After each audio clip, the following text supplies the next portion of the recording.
Assalamualaikum warahmatullahi wabarakatuh. Perkenalkan, nama saya Muhammad Ainur Rahmat dengan NIM 21411401057.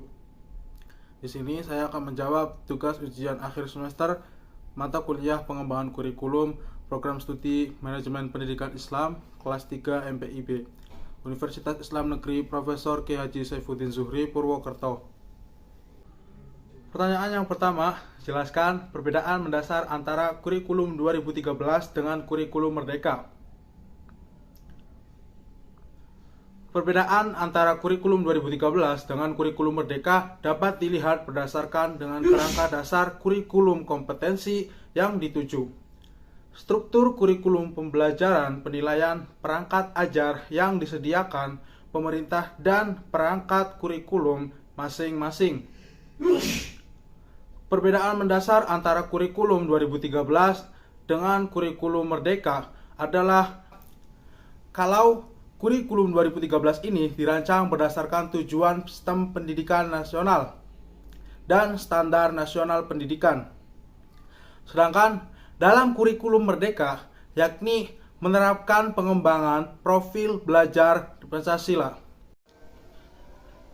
Lanjut, pertanyaan yang kedua. Jelaskan perbedaan antara RPP dan modul ajar. Perbedaan modul ajar dengan RPP, modul ajar itu sama seperti RPP, akan tetapi modul ajar ini memiliki komponen yang lebih lengkap.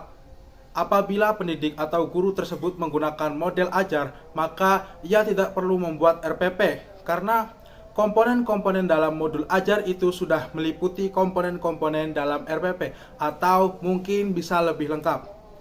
Namun, yang membedakan dari keduanya yakni kalau model ajar itu dilengkapi dengan berbagai materi pembelajaran, lembar aktivitas siswa, dan asesmen guna mengecek apakah tujuan pembelajaran tersebut dapat dicapai oleh siswa atau tidak. Kemudian pertanyaan yang ketiga, yaitu bagaimana cara Anda mendesain modul ajar yang dikaitkan dengan moderasi beragama. Cara mendesain atau merencanakan modul ajar yaitu sesuai dengan kebutuhan akan adanya bahan ajar atau analisis karakteristik siswa dalam sekolah tersebut. Tahap perencanaan yang dikembangkan berisikan kekhasan atau kesesuaian tersendiri mulai dari cover yang full warna. Kemudian petunjuk penggunaan icon, memuat petunjuk penggunaan, memuat peta konsep, membuat materi-materi pembelajaran, dan memuat materi-materi yang telah terintegrasi nilai-nilai moderasi beragama.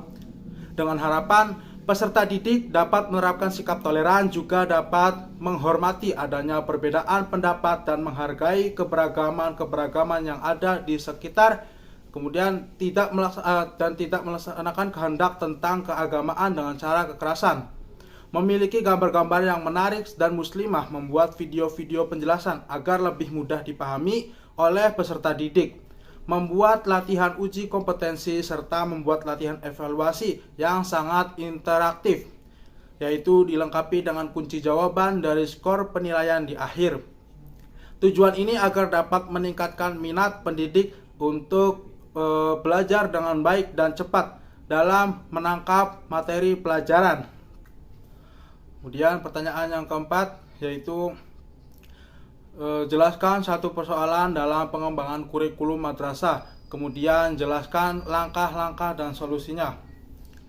Masalah yang terjadi dalam pengembangan kurikulum di sekolah yaitu yang pertama pada masalah guru. Contohnya, guru tersebut kurang berpartisipasi dalam pengembangan kurikulum disebabkan beberapa hal, yaitu yang pertama kurangnya waktu, dua kekurangan sesuai pendapat baik dengan sesama guru maupun kepala sekolah dan administrator, karena kemampuan dan pengetahuan guru sendiri yang masih kurang atau masih minim.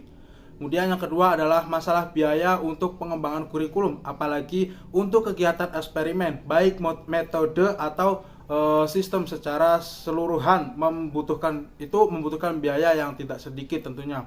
Kemudian ada dua solusi, yakni solusi yang pertama adalah memberikan dana sesuai dengan kebutuhan dalam pengembangan kurikulum tersebut. Kemudian solusi yang kedua yaitu meningkatkan kualitas tenaga kependidikannya atau seorang guru tersebut. Ya, baik. Cukup sekian jawaban dari saya. Apabila ada kesalahan mohon dimaafkan, kurang dan lebihnya mohon maaf. Wabillahi taufiq wal hidayah. Wassalamualaikum warahmatullahi wabarakatuh.